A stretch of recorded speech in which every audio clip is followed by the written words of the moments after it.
Avec plus de 700 000 habitants, la région de Louga occupe 13% du territoire national et offre un réel potentiel économique.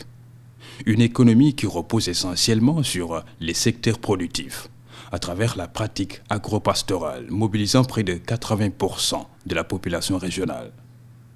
Malgré ses nombreuses potentialités et le fort taux d'émigration de ses fils, la région de Louga cherche toujours les voies de son développement économique. L'économie régionale est surtout centrée sur l'agriculture, l'élevage et la pêche. Le tourisme n'est pas encore très développé, bien qu'il y ait beaucoup de potentialités, notamment dans l'arrondissement de Keur Momar Sarr et notamment dans la frange maritime vers Lompoul, Potou, etc. En tout cas, il y a des ébauches, mais ce n'est pas encore très développé. Et il y a lieu qu'on puisse développer ce secteur qui peut être très promoteur pour la région. Vous noterez qu'il y a certaines disparités entre les différents départements de la région et le département de Linguère se trouve être le plus défavorisé et le plus enclavé. De ce point de vue aussi, pour booster l'économie régionale, il serait souhaitable que le département de Linguère soit désenclavé, notamment par des pistes de production qui permettent au moins de relier le chef-lieu de département au chef-lieu d'arrondissement, chef-lieu de communauté rurale et toutes les activités économiques pouvant se développer autour de ces axes de circulation et de communication. Une autre contrainte de taille que je vais souligner et sur laquelle aussi je vais insister, c'est la question de l'éducation. Louga est l'une des rares régions aujourd'hui au Sénégal à ne pas encore disposer d'une université. Aujourd'hui, les problèmes que nous avons, c'est que tous nos bacheliers, aujourd'hui, parfois sont contraints à abandonner les études après le bac parce qu'ils sont orientés soit à Dakar, soit à Bambey, soit à Thiès ou ailleurs, et ils ont des difficultés pour le logement.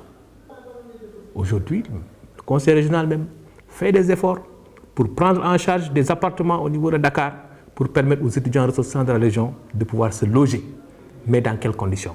Il a été malheureux de constater que dans tous les domaines, de l'hydraulique, de l'élevage, de l'agriculture, de l'assainissement, des infrastructures, que le Jolof était délaissé. La faible capacité du secteur de l'agriculture à accroître considérablement les revenus des producteurs est une réalité. Les caractéristiques pédoclimatiques limitent considérablement les possibilités. Des sols aussi qui nécessitent quand même une fertilisation beaucoup plus importante, donc en matière de compostage, en matière d'engrais, en matière de phosphatage, donc pour quand même augmenter les rendements des productions agricoles, donc les rendements des spéculations. Donc ces sols nécessitent quand même un certain effort quand même d'amendement. Donc ça c'est une contrainte quand même que nous avons. D'autre part aussi, il y a la question du parasitisme. La faiblesse des équipements de production, caractérisée par l'insuffisance des unités laitières, mais aussi la faible valorisation des potentiels de production et de traitement animal, constitue de réels défis. L'utilisation des zones où il n'y a pas d'eau, donc ça c'est une première contrainte.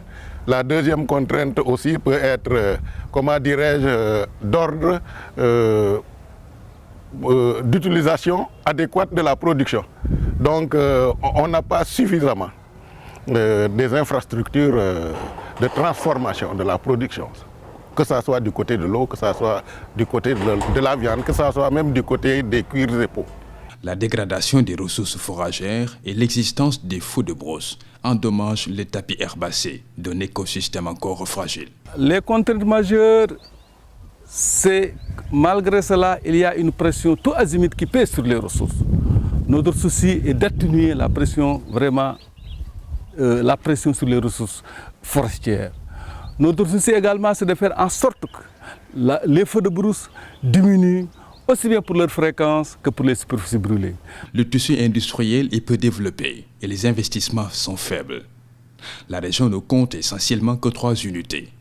La SPA, l'usine Endocène et la Sonacos. En milieu rural, la corvée de l'accès à l'eau potable demeure.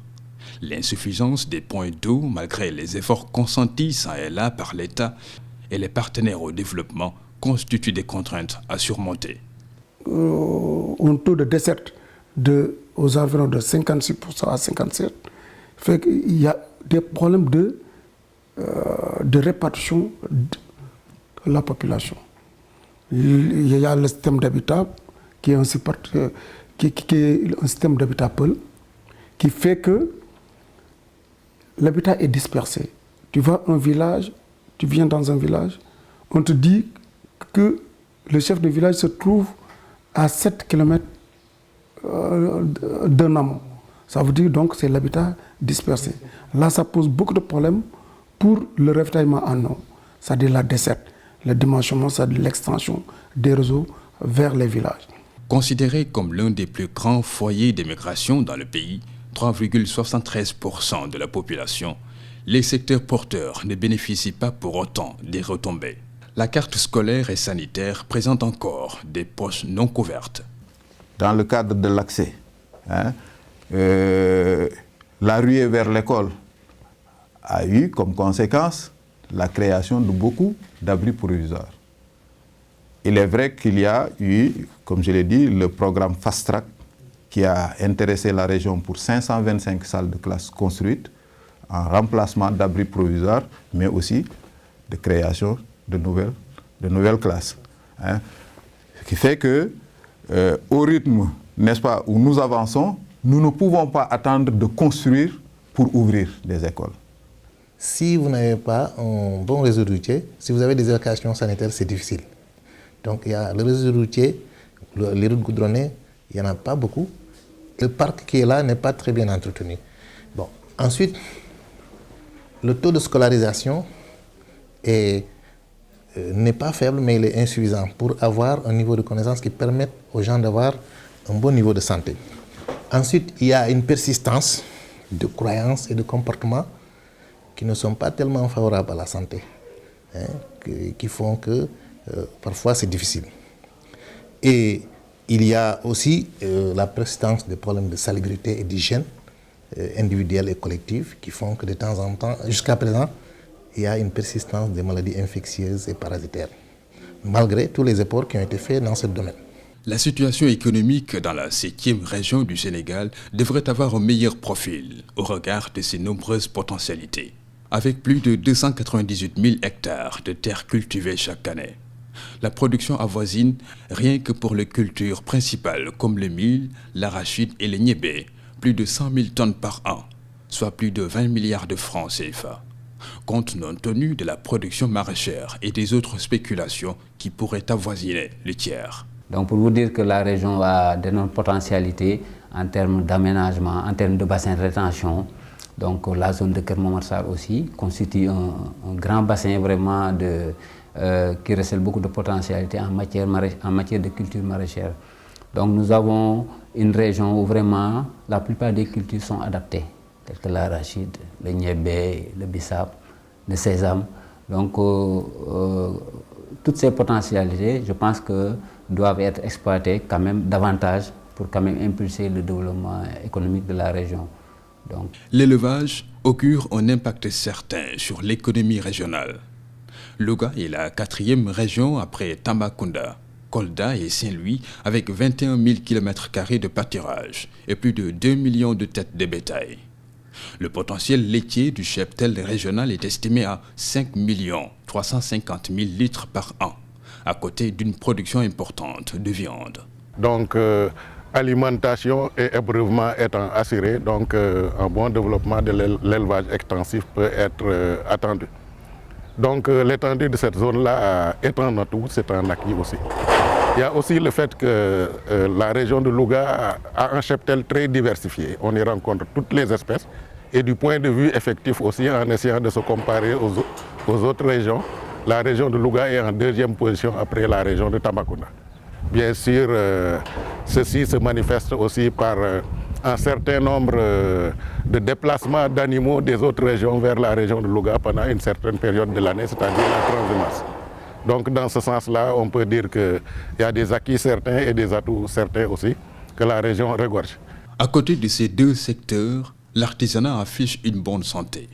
Les acteurs, au nombre de 3000, affiliés à la Chambre des métiers de Louga, se distinguent dans plusieurs domaines qui rapportent des centaines de millions de francs CFA par an. Le commerce, qui occupe actuellement la deuxième place dans la hiérarchie des secteurs pourvoyeurs d'emploi, connaît un essor certain, sans compter les activités de services émergents qui occupent une bonne partie des jeunes. Vous savez, la région de Louga est une région qui dispose de beaucoup de potentialités économiques. Je commencerai d'abord par citer le dynamisme de ses ressortissants, qui ont le sens des affaires, et qui sont dans beaucoup de secteurs économiques, notamment le commerce. Mais aussi, on peut citer d'autres secteurs dans lesquels la région dispose de potentialités, comme l'agriculture, l'élevage, la pêche, et éventuellement les services, le transport et autres. Donc dans tous ces domaines-là, la région vraiment dispose de beaucoup de potentialités économiques qui gagneraient à être exploitées pour accroître les richesses. Le complexe hydrographique qui constitue le lac de Guiers et la vallée du Ferlo offre un potentiel énorme et ouvre des perspectives intéressantes s'il y a maîtrise de l'eau. La région de Louga fait partie des 7 régions maritimes du Sénégal. Elle a des atouts indéniablement reconnus au niveau national. Elle dispose d'une façade maritime de 54 km, une façade qui n'est pas négligeable par rapport aux autres régions de pêche, où on parle plus de la pêche, où la pêche est très développée. Donc c'est une région également qui dispose d'ouverture lacustre avec le lac de Guiers et la vallée du Ferlo, la basse vallée du Ferlo, qui fait partie des potentialités de la région. Il y a également d'autres atouts au niveau de l'aquaculture, parce que la présence du lac de Guiers et de la vallée du Ferlo donne des potentialités réelles en matière de développement de l'aquaculture au niveau de la région.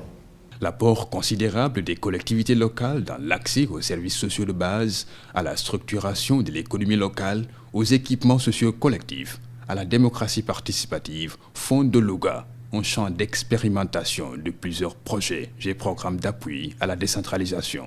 Potou sonne comme une réussite en termes d'atteinte des OMD. Et dans ce cadre-là, de bonnes actions ont été déjà enregistrées avec le PNDL. Parce que donc, à la tête de tous ces projets et programmes, il y a le Programme national de développement local, n'est-ce pas, qui intervient dans toute la région. Et avec, aujourd'hui, nous sommes à plus de 500 micro-projets, n'est-ce pas, réalisés, dont les 4/5e ont été réceptionnés définitivement, pratiquement. Donc ça veut dire que, effectivement, depuis 4 ans, le PNDL a véritablement maillé tout le territoire régional, comme il l'a fait d'ailleurs sur tout le territoire national, n'est-ce pas, en micro-projets. Et ces micro-projets ont aidé les collectivités locales, n'est-ce pas, à améliorer leurs conditions de vie. Et il y a aussi l'atteinte des OMD, les objectifs du millénaire pour le développement, qui sont pour 2015. Nous œuvrons avec ces projets et programmes pour aider à atteindre ces objectifs-là. Je pense que c'était une innovation majeure de notre mandat de maire, du mandat de l'ensemble des membres du conseil municipal, que d'avoir initié cette démarche de proximité, cette démarche qui met en évidence la démocratie participative, la démocratie de proximité, et qui permet aux populations d'avoir une voix plus haute à travers les politiques qui doivent être déclinées au niveau de la commune. C'est donc tout naturellement que les populations attendent la tenue du conseil interministériel. Tout un espoir. Parce que am nañ ci yaakaar li ñu naqari woon yëpp ci 10 ans yi jàll suñ naqar mën na ci faju daal parce que ñun gis nañ ni Louga boobu ba léegi bokku ci dara te Louga war na bokk ci lu bari. lii nag jakartaay ñun ci la ñu daan suñu doole xëy na maanaam doxul noonu mais ñoo ngi sant yàlla te buñ sañoon it président bu ñëwee dara ñu si jàppale bu baax a baax ndax daanaka ñu ngi si am loo xam ne ñu ngi koy suturoo quoi ndax ñëwuñu kenn. mais nag dañ koy ñaan rek bu ñëwee mu jàppale ñu si bu baax a baax li ñu gars yi nar a teg si ay sart yi ñu teg métti na trop moo xool nu muy waxee gars yi ndaxte daanaka moom mooy njiitu réew mi quoi. Louga, en tant que terre d'immigration, a besoin normalement d'un bureau de passeport. Le comité régional est à pied d'œuvre pour bien accueillir le gouvernement et les chefs de l'État qui nous font l'honneur d'avoir choisi la région de Louga comme point pour cette période, pour en faire la capitale du Sénégal. En tout cas, nous sommes très honorés et nous allons nous mobiliser tous comme un pour que ces deux rencontres du gouvernement puissent se faire dans d'excellentes conditions au niveau de la région de Louga. Tenant compte des réelles potentialités, des réponses devront être apportées pour créer les conditions d'un plein épanouissement socio-économique des populations au sein de leur territoire. Les solutions passent, entre autres, par la diversification et la valorisation des productions agricoles et halieutiques à travers les 54 km de façade maritime et 150 km d'ouverture fluviale. La redynamisation du potentiel culturel pour la promotion du tourisme qui est en veilleuse. La fonctionnalité des ouvrages, équipements et infrastructures. Le renforcement des capacités techniques et financières des collectivités locales. L'amélioration de la gestion des ressources naturelles et du cadre de vie. L'harmonisation des interventions des acteurs de développement. La promotion de l'espace économique régional. L'orientation des fonds de transfert des immigrés vers des secteurs productifs. L'amélioration de l'accès aux services sociaux de base. C'est tout le sens de ce conseil interministériel décentralisé où le Premier ministre et ses collaborateurs auront à cœur de trouver les réponses pertinentes aux préoccupations de la région de Louga. Le ministre de l'Aménagement du territoire et des collectivités locales vous souhaite d'excellents travaux.